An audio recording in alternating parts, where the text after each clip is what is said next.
The Titan project. The Titan project is about enabling transparency in food supply chains via the implementation of digital technologies, mainly to boost health, sustainability, and safety of products, processes, and diets. And with this, you may understand that the area that Titan is covering is quite broad, and I will come back to that later. In the webinar of today, we're really happy to have, in fact, 3 excellent presenters.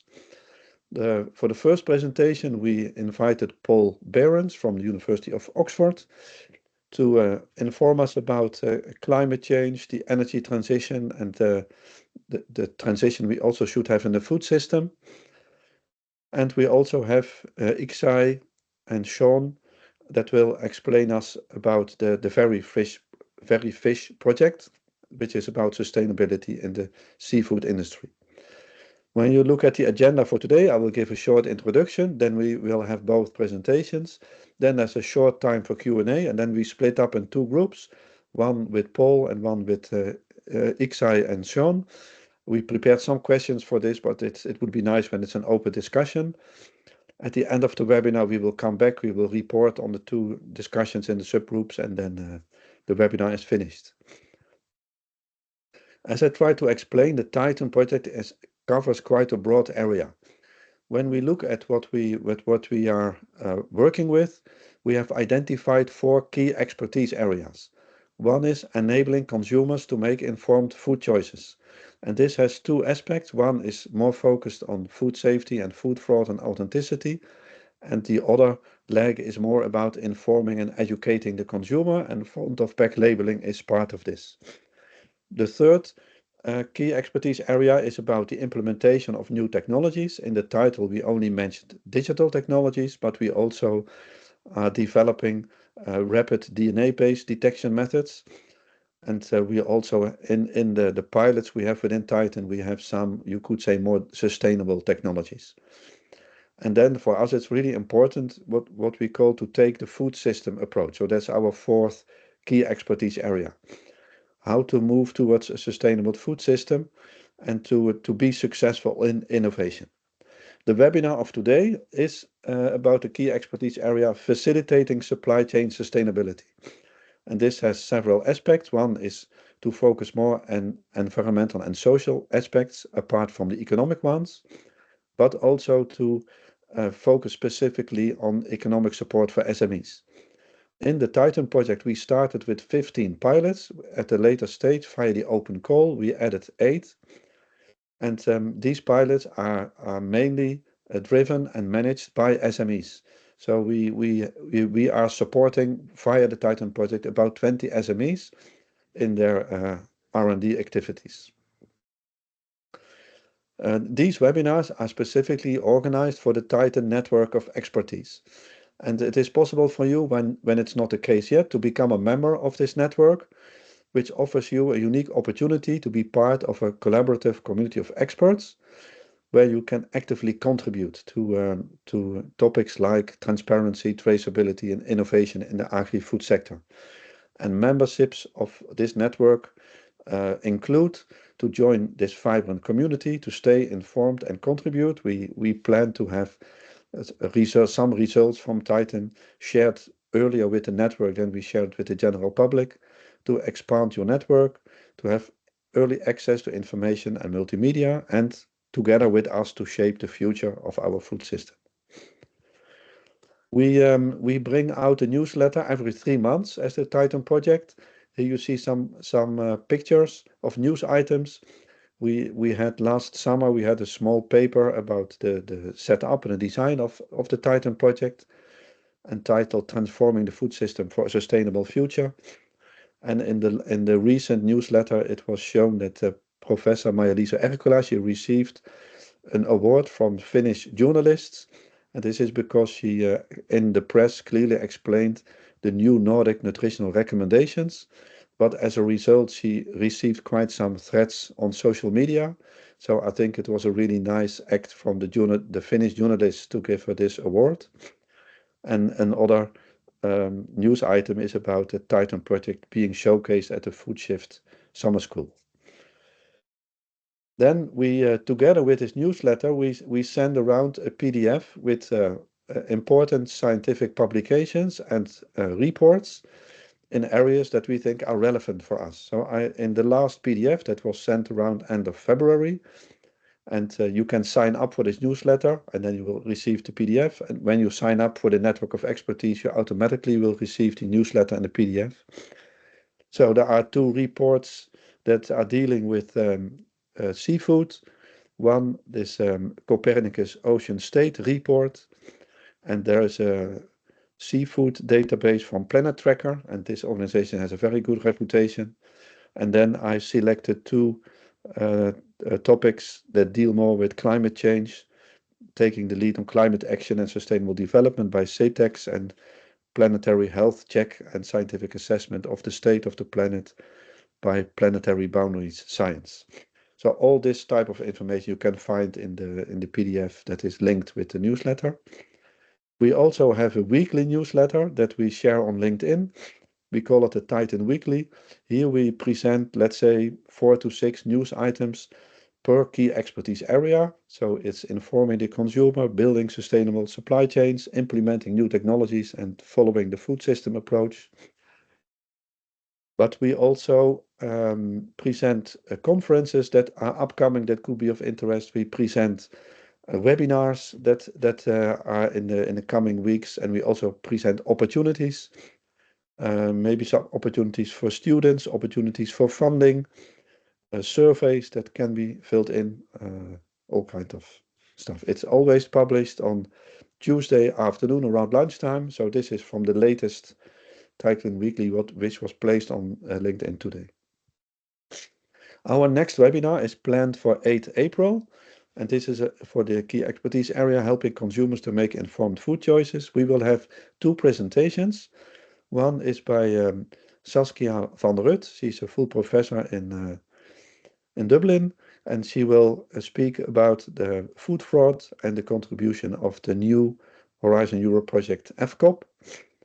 And the second presentation will be by Maya-Lisa Ercola, so that recently won this award. And she will talk about other work that she did to develop guidance to protect children from the harmful effects of unhealthy food marketing. So I think, again, we will have excellent speakers and an exciting program. So we look forward also to have you in the webinar a month from now.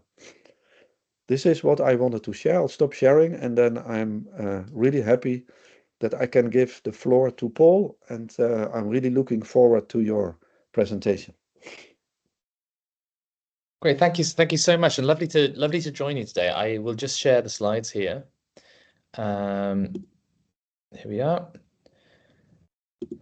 And yeah, so thanks so much for the introduction. I will be talking a little bit today about energy and food transitions, with a focus more on the food system and food transitions that are necessary. But before we get there, I'd just like to start to talk about the estimates of climate impacts over time. So while we've done a very good job in estimating the expected temperature increase for a certain amount of emissions, except in recent years where actually the temperature increases have been higher than the models, we have systemically underestimated how bad things could get in terms of the impacts of those emissions. So what I've done here is plot the so-called burning embers plots from different IPCC assessments through the years from 2001 through to 2022. And on the left-hand side, we've got the aggregate impacts to the economy and ecology. And what we can see is what we thought would be happening at above 3 degrees in 2001 is now estimated to happen below 2 degrees at 2022. So there's been this underestimation of the risks over time. On the right, we've got the large-scale discontinuities, which are these large, big sort of tipping elements in the climate system. And you can see there that the relationship is even stronger. What we thought would be happening at above 5 degrees in 2001 is now below 2 degrees in 2022. So, this is all about risks, but certainly the risks have gone up for a given amount of warming over time as the science has developed, as the science has figured out more about the impacts. You can see how they've moved down over time there. We've got these large-scale tipping elements in the climate system. And these tipping elements, as we put in more and more energy into the atmosphere, we're really perturbing these large-scale systems. And when these large-scale systems shift, they can actually shift entire climates in different regions. They can lead to the dieback of rainforests, the loss of sea ice, etc., etc., the loss of coral reefs. And a lot of these elements now are active in the sense that they are progressing towards potential tipping in the future. There's also an issue that these elements can, in some cases, be related. So as we lose more of the Greenland ice sheet, we will potentially see more of the Atlantic circulation, these big currents that move across the Atlantic slowing down. And what happens then is we get basically reductions in precipitation, lower temperatures in Northern Europe, and a series of sort of catastrophes really across the planet, which could lead to the loss of agriculture, for example, in Northern Europe. It'd be very difficult to maintain agriculture in those conditions. One other area which there has been a sort of a broad underestimation of over time is the impacts on the food system. So if we look now at the potential for climate extremes to hit multiple large-scale food-producing regions at the same time, this goes up as we get to higher and higher temperatures. So for example, for maize, the chances before recent climate change, let's say last century, the chances of a multi-breadbasket failure would be once every 16 years, because of course we see some yield reductions year on year. And I should mention that a multi-breadbasket failure is sort of commonly defined as about 10% reductions. There's different ways to define it in the literature, but about 10% reductions globally. At 1.5 degrees, this increases to once every 3 years, and at 2 degrees, once every 2 years. Now, that's a dramatic increase in the likelihood of these yield reductions. Now, maize is the most sensitive crop, but we do see the similar relationship for other crops like soybeans, where we see that large jump up to 1.5 degrees, and then another jump, but a smaller amount to 2 degrees. And so, to my mind, what this is suggesting is that these impacts over the next sort of 10 to 20 years, as we move through 1.5 degrees and towards 2 degrees, is where we're going to see sort of these large scale impacts from our current fragile food system. How this might play out societally, I think, is really important to start thinking about. And, I often think one of the sort of the greatest stresses that we have, certainly in high income nations, is increases in the cost of living. And so over time, we've seen the cost of living vary just through different geopolitical issues, resource issues, different supply chain issues. And so that what I've done here is shown that in blue. So it goes up and down over time in terms of the cost of living. But as climate impacts accumulate, they continue to push up that cost of living. So yes, we have these variations, but it goes up and up and up and up. And we can imagine that at some thresholds, we start to get societal instability. And we saw this in the UK, we've seen this in many countries. As the cost of living starts to increase, you start to get more strikes, you start to get more difficulty, let's say, across society, and political discomfort.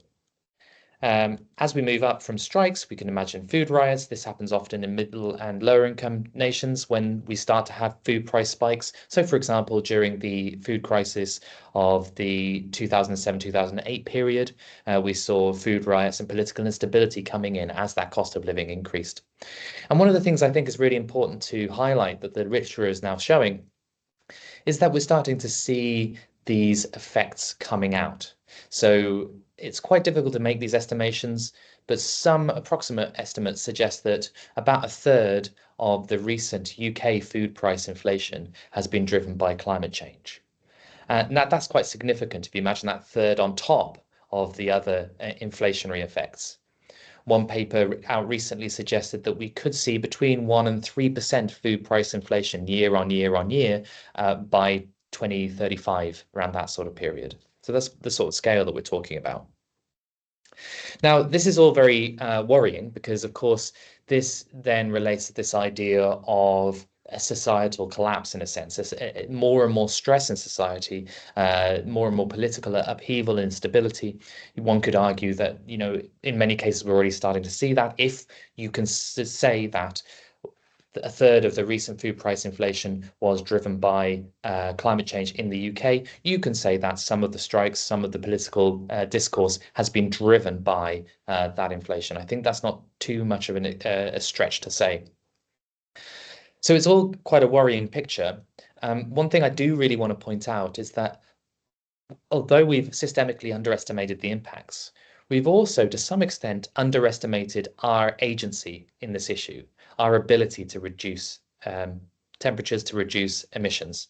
So what we did here in some recent work is look at the projections for different emission trajectories over time. So we made a projection just based on the statistical likelihoods. So this is just taking into account what's happened before and projecting it forwards. And when we plot all the other different types of projections out there from the IPCC, we can see that we're under some of the highest warming trajectories. The unfortunate thing is, though, that the middle of the road scenarios, which we're now following more closely, we now know are a disaster. We don't have the room or the ability to cope with the impacts that we're going to get even at lower temperatures, let alone those middle of the road temperatures. So I think, this shows, on the one hand, we have agency, we can reduce these emissions. On the other, they're not good enough still. Okay, so really, when we look at climate change in particular, our two major issues are energy and food emissions. Energy comprising about 75% of total emissions, food about 25%. But because food takes up a lot of land, it's a really important area to get right in terms of climate resilience and the ability to draw down emissions from the atmosphere onto those lands. I'll get onto that in a minute. In terms of the energy transition, we have systemically underestimated how fast the prices can come down of solar and wind, for example. So what I've done here is just plotted the price of coal and gas over time. You can see fairly flat. Now, if we plot wind, we can see this reduction over time. And then if we plot solar, an even steeper reduction over time. It's now the case that solar and wind are cheaper than existing fuels in much of the world. Even if you were to continue, even if you were to look at the operating coal and gas, for example, it would be cheaper to replace them with wind and solar. And then the question is, well, why is that still happening then? If it's so cheap, why is that happening? Well, there's sort of three main reasons. One is the political reasons. So in many areas, the coal and gas plants have a right to run, and so they are allowed to run for a certain period, and they are politically subsidized in that way. Secondly, the returns on wind and solar, because they're cheap, they don't have the same, and because the margins are quite small, they don't have the same return on investment as oil, for example. And so oil has this higher return on investment, so people go towards oil, even though wind and solar are actually cheaper for the community. And then the final one is the integration of wind and solar into the national energy grids of different countries. And that's challenging because we are then talking about transmission, which is about planning, it's about organizing the energy system, it's about energy markets, it's about flexible pricing, lots and lots of different questions. And so that becomes very challenging. But we do underestimate how fast the energy transition is going. On the left here, we've got the different projections from the International Energy Agency in blue, and we can see the actual installations in red. And we can see how we've consistently beaten those expectations. So there was one report, I think a couple of years ago, where the IEA suggested they would be that there would be a certain amount of solar in the world by 10 years later. And that was actually beaten about 6 months into that year. And moving faster is actually also cheaper than we think. So if we have a look at the scenario costs, there's a lot of uncertainty in these different scenarios because you can make different assumptions on prices, what technologies you use. But you can see here that the faster transitions are cheaper than no transitions and cheaper than slow transitions. And one really sort of landmark publication, bit of research, found about a $12 trillion saving by going faster on the energy transition. There's one final point that I want to make from our own work, and that's looking at the amount of materials needed for the energy transition. So the materials for the energy transition, there's a lot of worry that we're going to need more. Well, actually, when we looked at this and we estimated the amount of materials needed for a very fast transition with lots and lots of materials in it, even under the assumption that we're going to need loads of materials, we still have less mining than we do for coal alone today. And you can see that on the left here. You can see how those different technologies are expanding, how that coal is coming down, and actually the total amount of mining is lower. And that's not even including oil and gas. This could be improved even more if we have improved recycling of these materials as well. Right, so moving on to food. Now, the thing is with food is food is basically the biggest driver of almost all of the environmental impacts that we experience. So this is the planetary boundaries on the left here.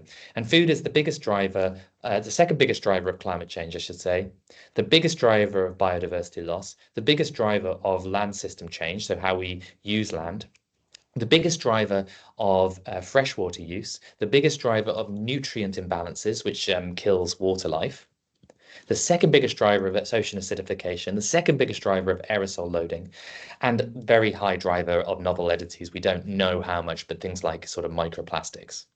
And on top of this, it's also the biggest driver of zoonotic diseases, probably the biggest driver of antimicrobial resistance. And when you look across all of these areas, it's mostly driven by animal agriculture. So within all of these, depending which sort of factor that you're looking at, it's something between 60 and 90% of the problem in the agricultural space. So the food system transition is really comes down to three main things: dietary change, reductions in food waste, and improvements in production. These are the three pillars of the great food transformation, we could also say. Now, these are not created equal. A colleague of mine looked into this, and what he and his co-authors found was that plant-rich diets in blue there offer the biggest reduction compared to business as usual, which is the bar on the left-hand side of this figure. So compared to everything else, it offers the biggest reduction. Now, this is for a global picture, but in high-income nations, dietary change accounts for about 60 to 75% of the reductions we could expect. So really, there is no getting around it. We're going to have to move to plant-based. My argument actually is also that we'll have to for climate reasons, because meat and animal products will get so much more expensive because of the impacts on the agricultural system from climate change that I covered earlier. We would also save vast amounts of land. So one bit of work that we did, we looked at how much land would you save, and then what would happen if you then returned that to natural vegetation? So, for example, in the work that we did, we found that if the UK ate a plant-rich diet, we'd save an area almost the size of Scotland.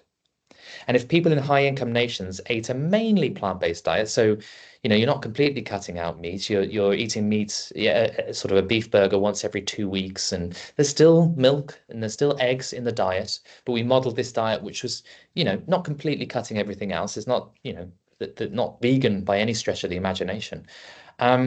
We would save, in high-income nations, we would save an area the size of the EU in land.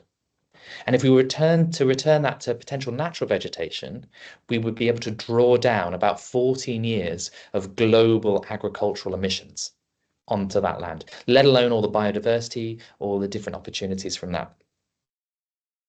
So, and I do think this is a story of opportunity. So if we think about that land that you're saving, we're then able to have greater floodwater retention. We know that nature absorbs floodwaters better than, say, open grazed pasture. We have biodiversity benefits. I just covered that. I mean, if we're able to return to natural vegetation, allow wildlife to come back, the biodiversity resilience is just so much higher.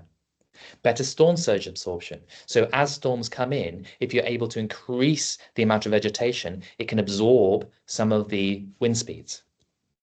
And you can save land to do the food production methods that everybody's talking about. If you want to be able to do multi-cropping, intercropping, you want to be able to experiment with perennials, you want to be able to experiment with new types of legumes, new types of plants, you'll be able to do that because you'll have the resilience in the system. You're saving so much land that you can allow your yields to be lower.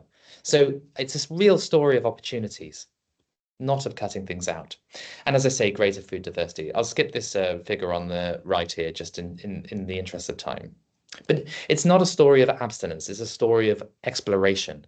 You know, we only eat a handful of different types of plants, and in the future we could be eating many, many more and having many, many more exciting dishes in front of us. And actually, if you look at the health impacts, we could be improving our health impacts dramatically. So why are we so slow with this change? I mean, if the energy transition sounds so good and the food transition sounds so good, why are we so slow?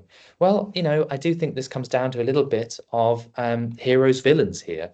You know, we are fighting against a well-organized disinformation campaign through groups which are experts in advertising, they're experts in marketing. I mean, these are massive industries, some of the most, well, they are the richest industries the world has ever seen. And so when we look at the scientific literature in terms of what researchers have uncovered from fossil fuel companies, from meat and dairy companies, it's astonishing the amount of misinformation and actually sort of illegal activities in many cases that has happened.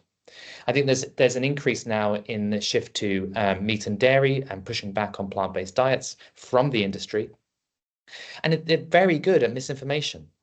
For one example, in terms of the amplification of misinformation, about at least a few years ago, about half or just above half of the top 100 climate change videos on YouTube were climate denial videos. If we look into another reason why we're going so slow, let's have a look at the financial flows for Shell, for example. Now, they invested 18.3 billion euros in 2021. This is from Follow the Money. Shell says about 3 billion euros of this is green, but under the EU accounting rules, it's actually about 0.5 billion. So let's just go through to 0.5 billion there. And actually, when you look into this, wind and solar, which is the really key one, is a small fraction of that. And the other two is hydrogen and biofuels, which Shell can play a sort of a role in with their pipe networks and knowledge.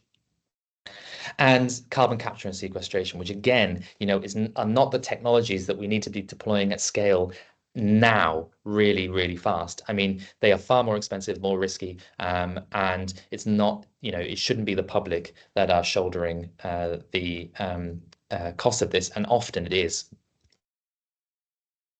Okay, I'm going to skip this one because I'm running out of time. So this question about how fast we can change. Well, you know, we are seeing change. I've got this tipping point here. You know, things are really, really hard up to the tipping point, and then the boulder falls down the hill when you reach that tipping point. And research suggests it's about 15 to 40% of a minority can shift a majority position.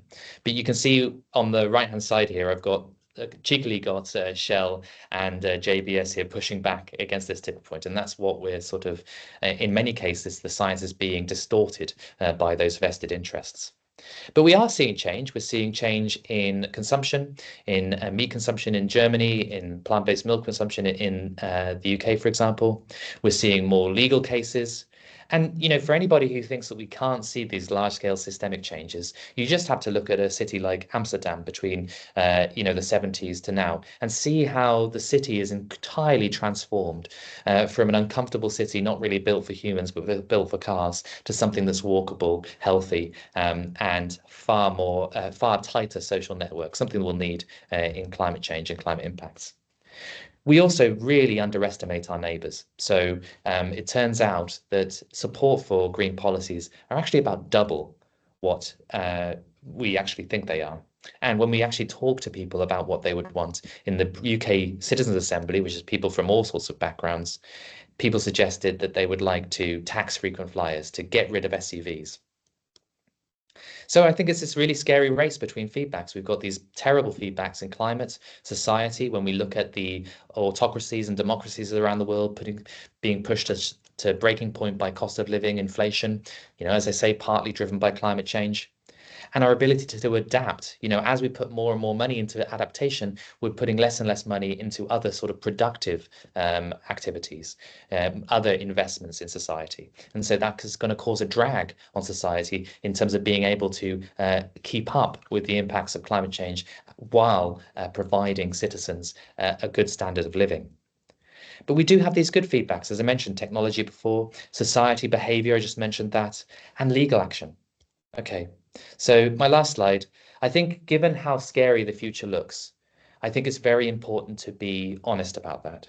I think, everybody who is following this has or will go through some sort of an oh shit moment where the alarm is just so very high.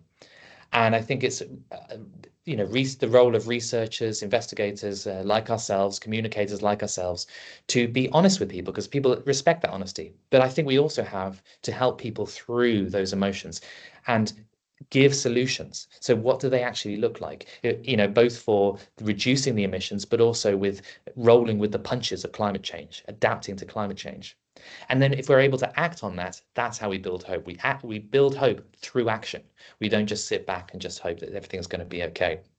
So the IPCC put it very well. Every action matters, every bit of warming matters, every year matters, every choice matters.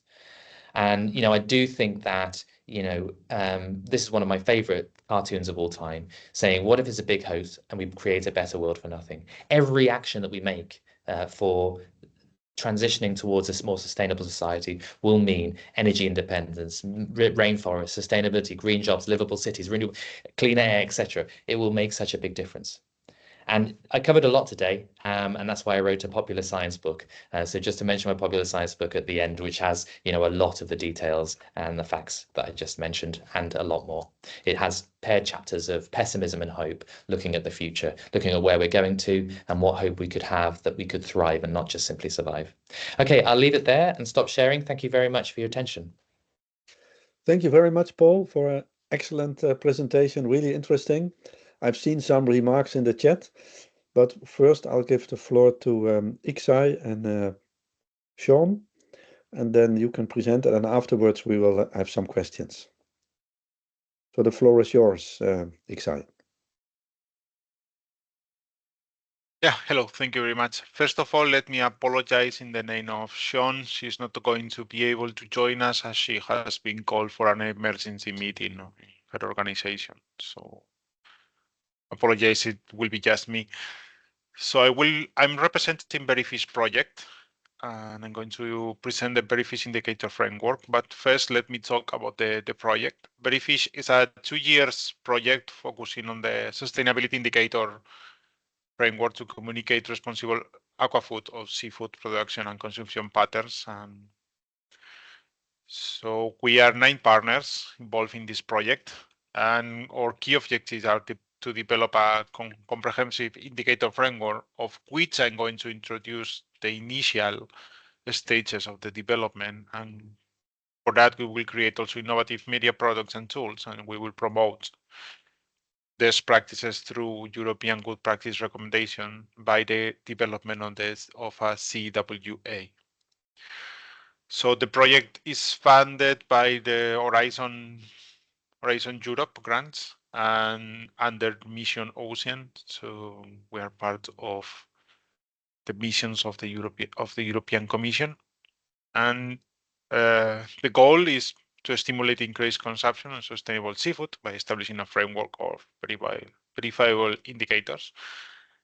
And for that, we're going to use targeted, accessible, and engaging media products and campaigns. And we are also going to deliver the European good practice that I already mentioned. So now, with further ado, let me start presenting the indicator framework.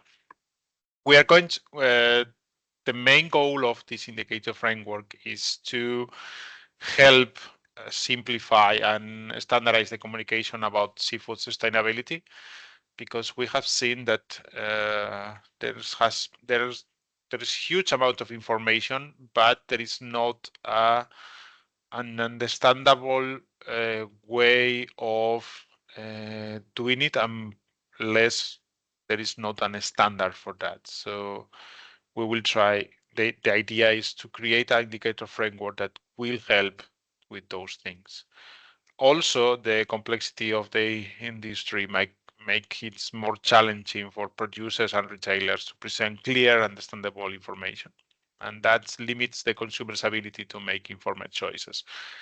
So in the end, the goal of Eurofish is to simplify and standardize sustainability communication to promote responsible production and consumption of seafood products.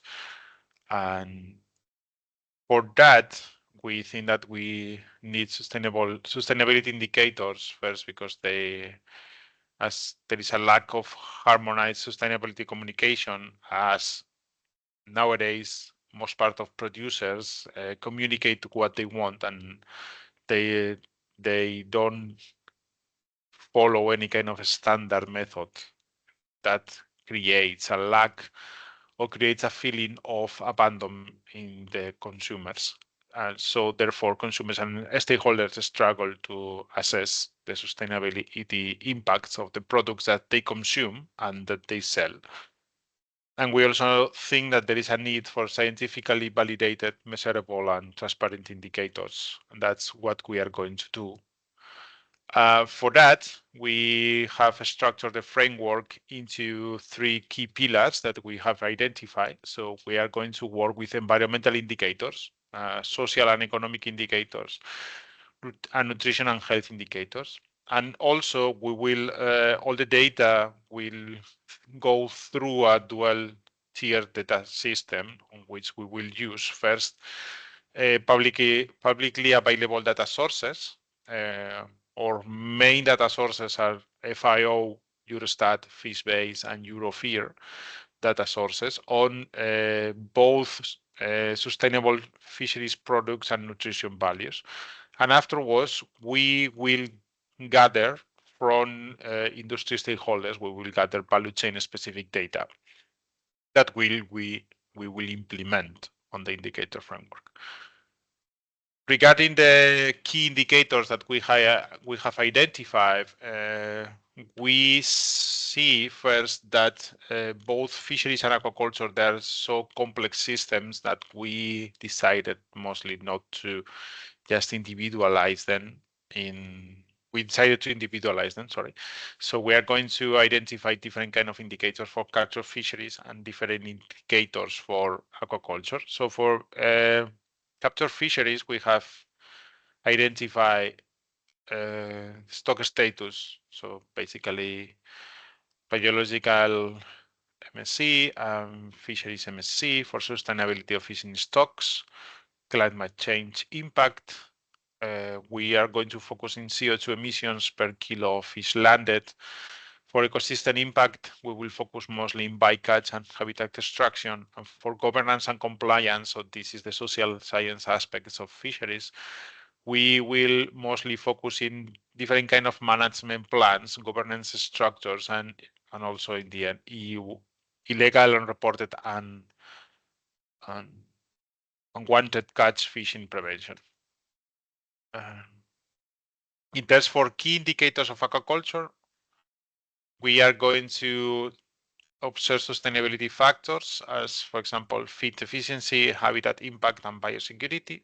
We are going to identify also waste and pollution indicators as, for example, nutrient emissions and plastic recycling, animal welfare indicators on focusing on handling, standing, stock density of the produced animals. And again, we're going to focus on the social science aspect of aquaculture, and we're going to study governance as one of the key indicators.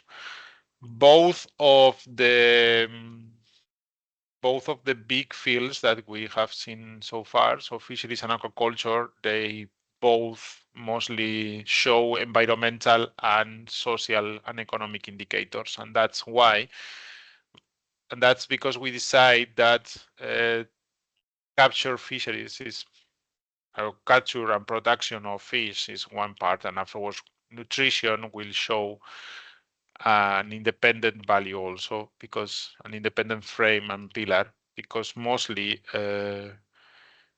even though the perception is that the fishes are normally consumed on fresh or frozen, there is a big consumption of fish products and fish derivated products that in the end they give different nutrition values. And that's why nutrition indicators and health indicators, they go by themselves.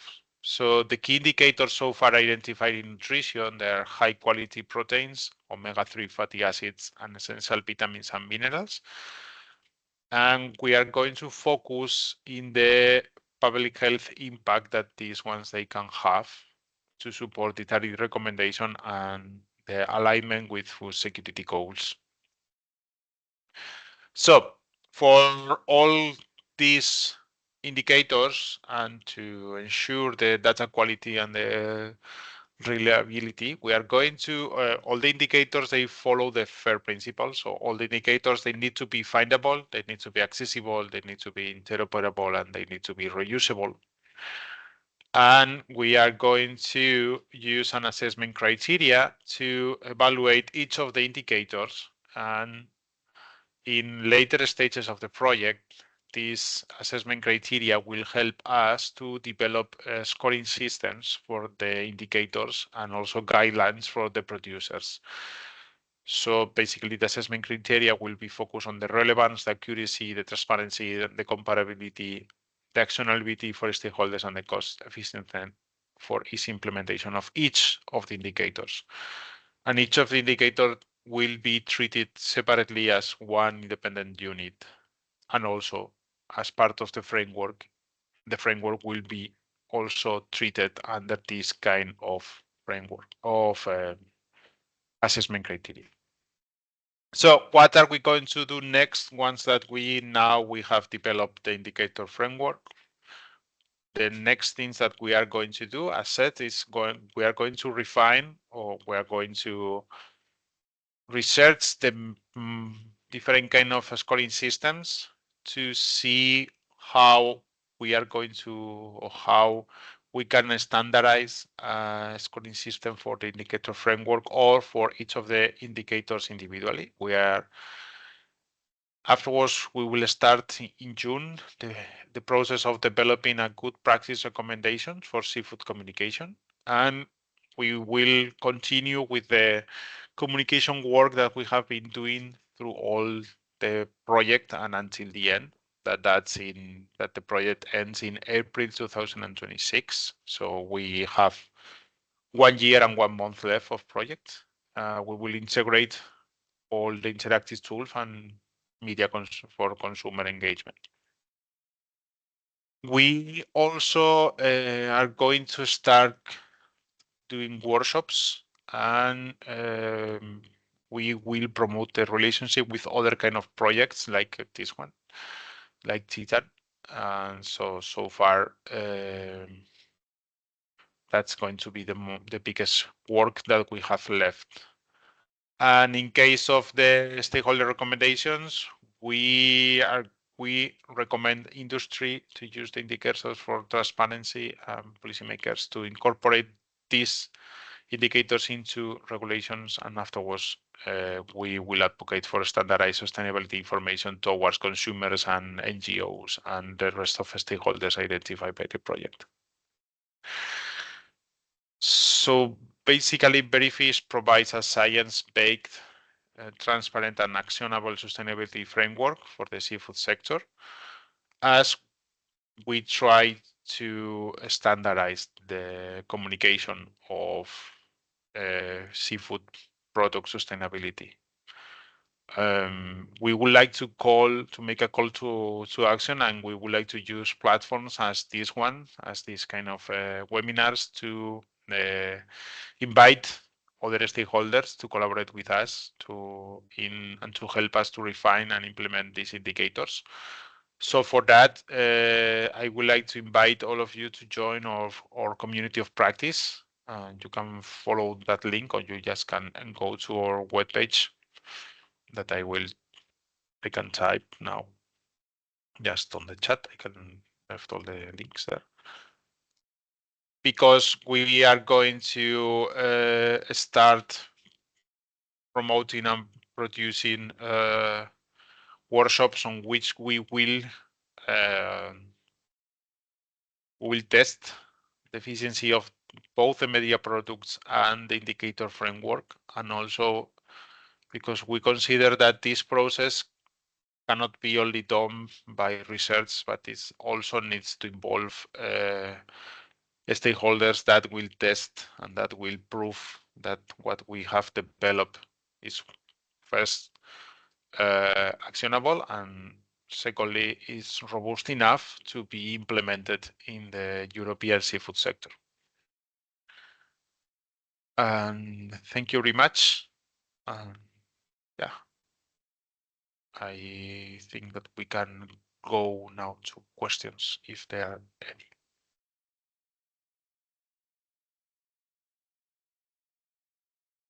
Thank you very much, Ixai, and please give my regards to Sean. It's a pity that she cannot come and present.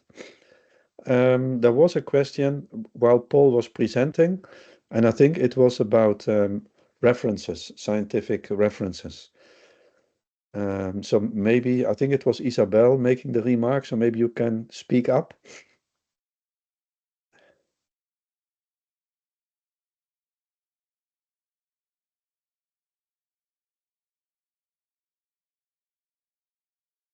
Isabel, can you speak up? No, we can't hear you. Manuela, can you help? Maybe Isabel needs to be unmuted.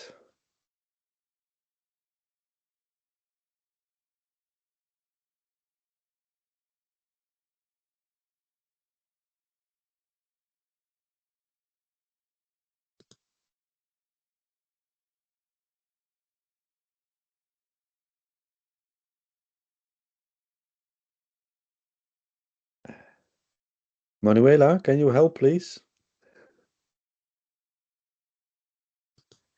She can use her microphone.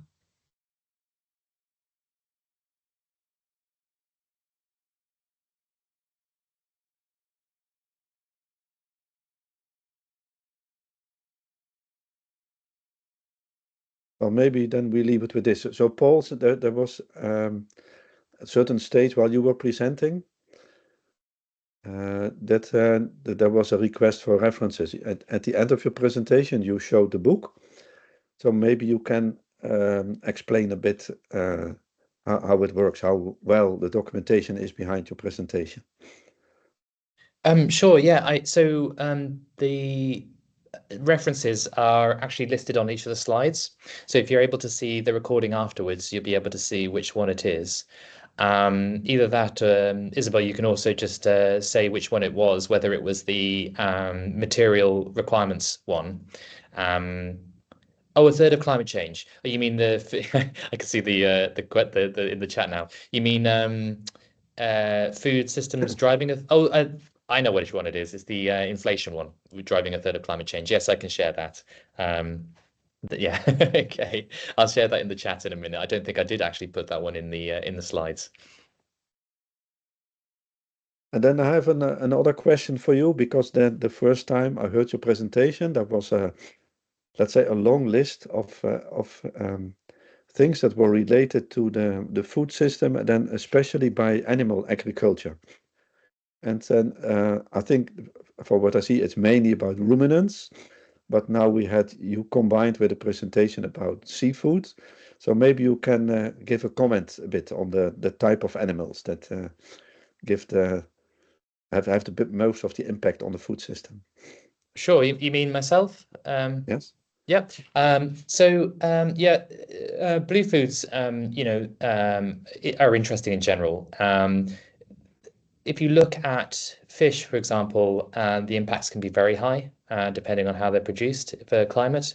If you look at some forms of shellfish, in some impact factors, they can actually be beneficial in terms of nutrients, for example. So it really depends on what product you're talking about and where. In general, and I think this is just a general comment about fish across the world, at least the kind of fish that you're going to buy in supermarkets.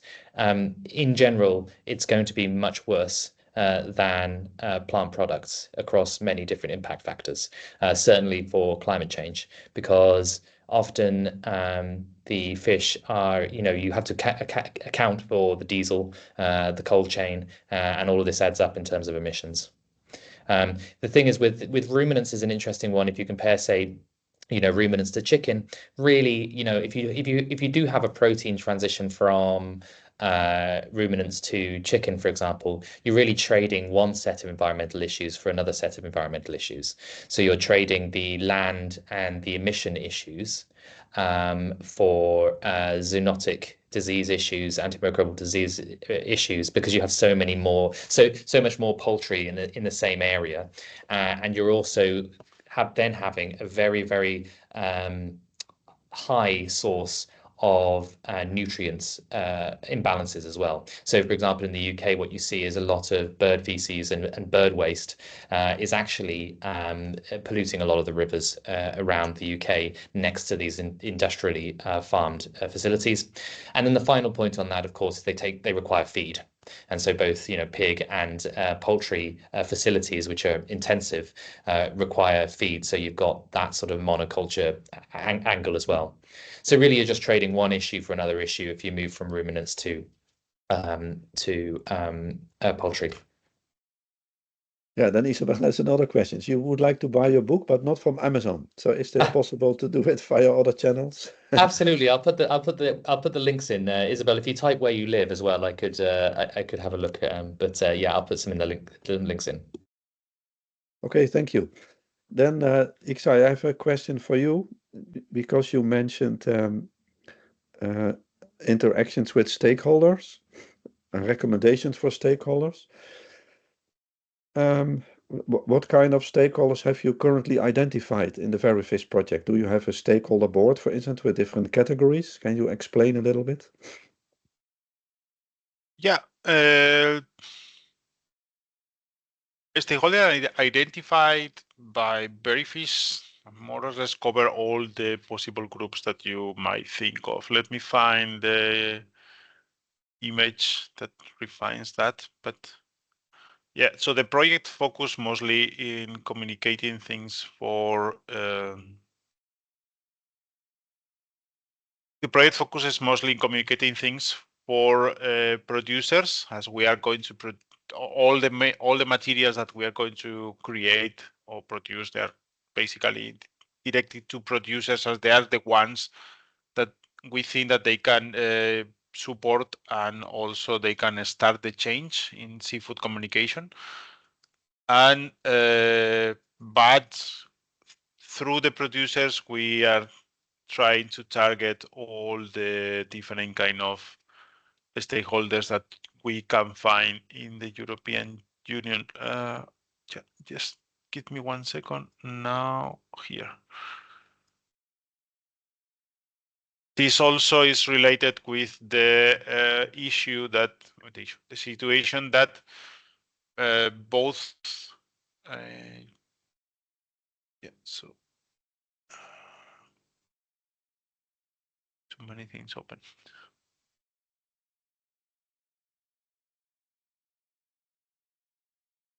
Yeah, here. So I hope you are seeing the image.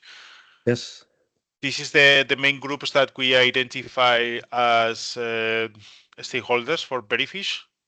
So as you can see, we cover a lot of different kind of groups and in different kind of categories. But the main goal of the project is directed to fisheries organization and associations and producers organizations, the same for aquaculture association and producers organization.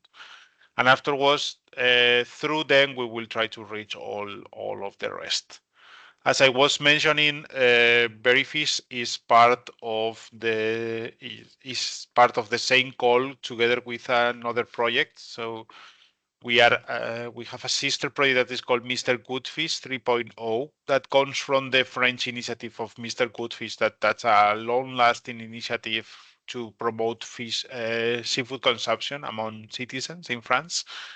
That now they have expanded to Europe. So the European Commission strategy divided the call in two, and Verifish focuses in the development of theoretical and scientifically based information, mostly to address producers. And Mr. Goodfish afterwards focuses on consumers directly. So it's them the ones that they are going to interact with consumers, and we are the ones that we are going to interact with producers. But yeah, we identify 8 different groups of stakeholders.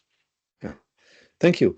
And then how does let's say the work you're doing, how does it relate to the MSc standards?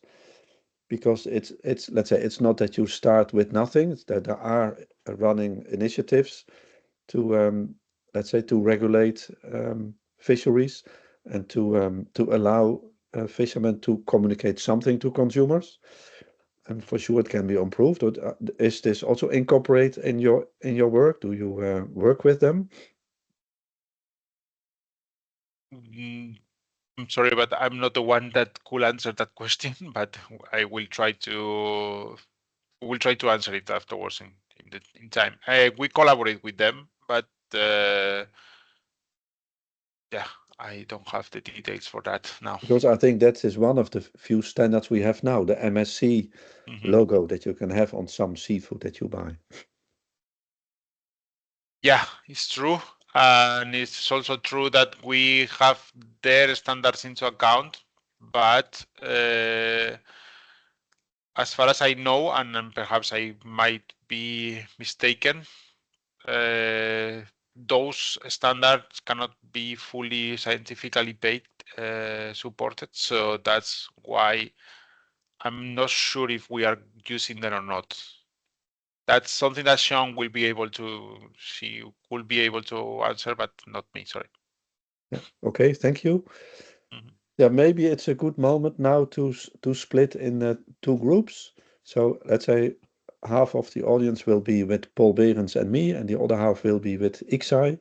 We prepared some questions, and then hopefully we will have a nice discussion. And then I hope the microphones work, because that's of course essential in that case.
Okay, welcome everybody. Is everyone back? Or are they coming back? They're coming back now. Yes. I hope that you had a good discussion.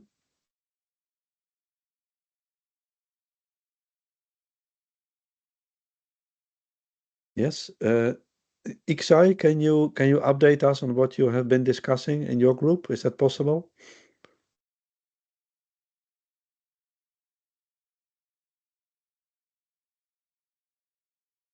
Yeah, hello. Yes.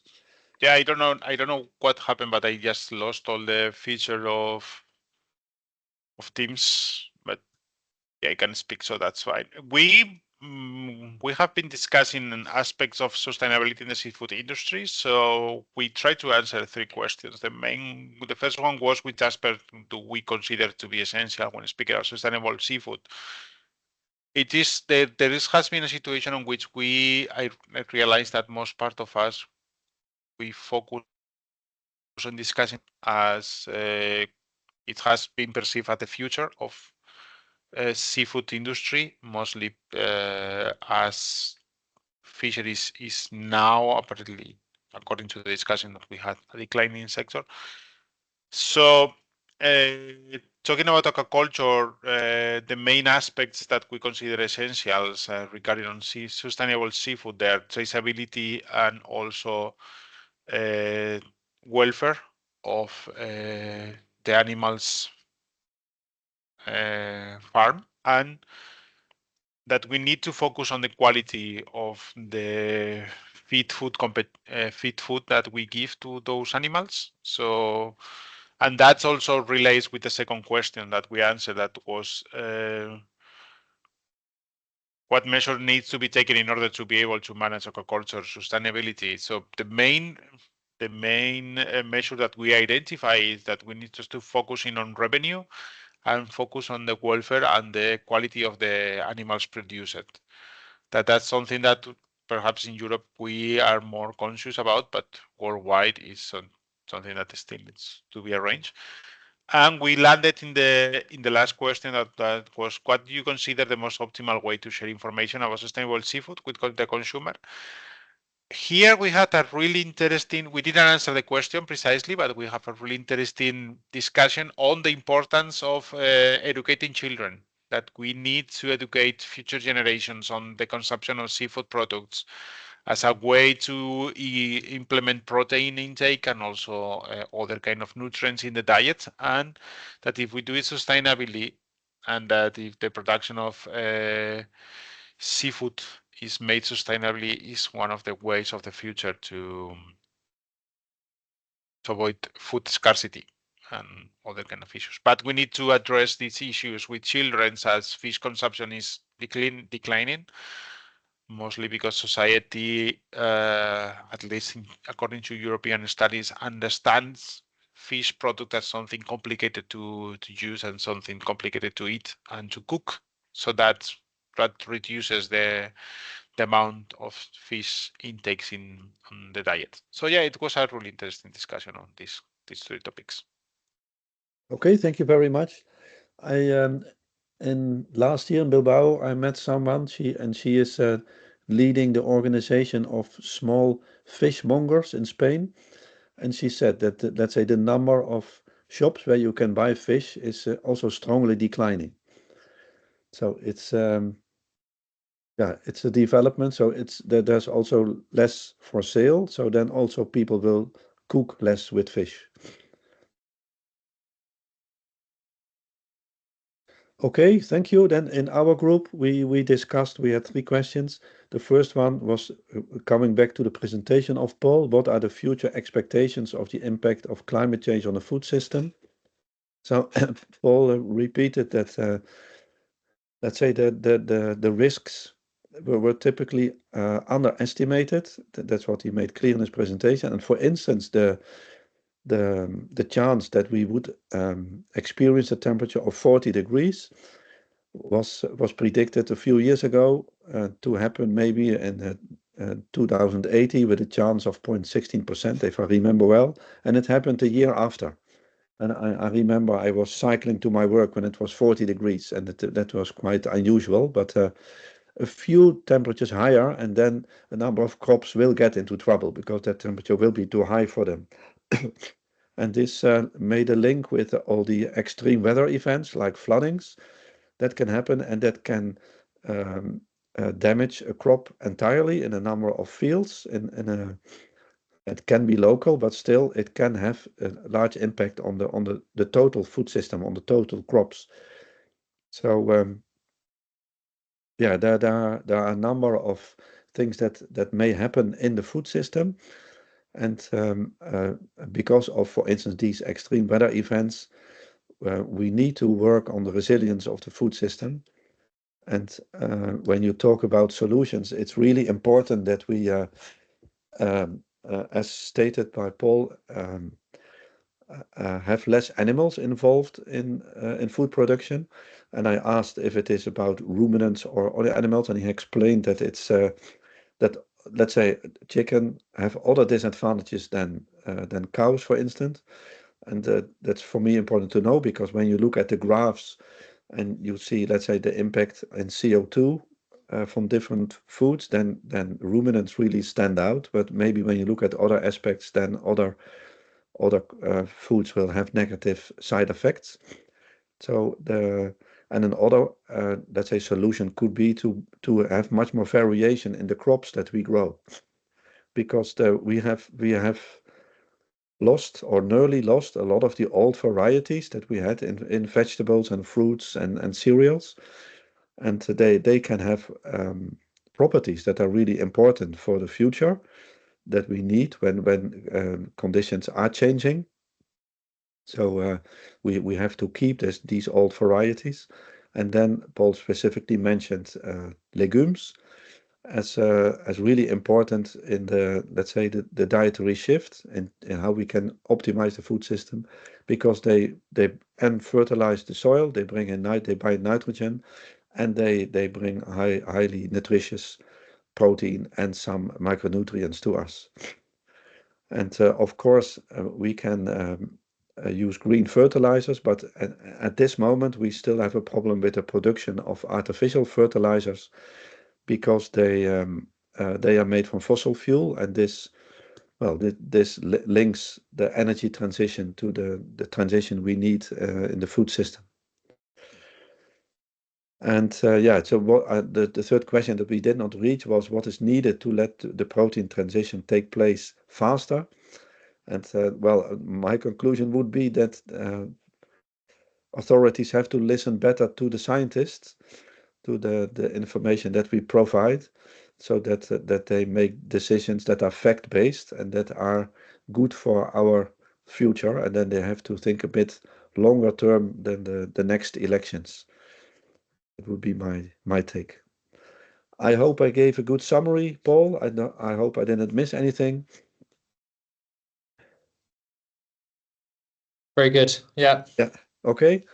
Well, then the webinar is finished. Please check the website of Titan and Verifish. Sign up for the network of expertise in Titan or the community of practice in Verifish. And we look forward to see you a month from now in our next webinar. And then I would like to thank Paul and Ixai for your really nice presentations and discussions. Thank you for inviting us. Thanks very much, It all. has been a pleasure. Okay, thank you. Thank you. Bye-bye.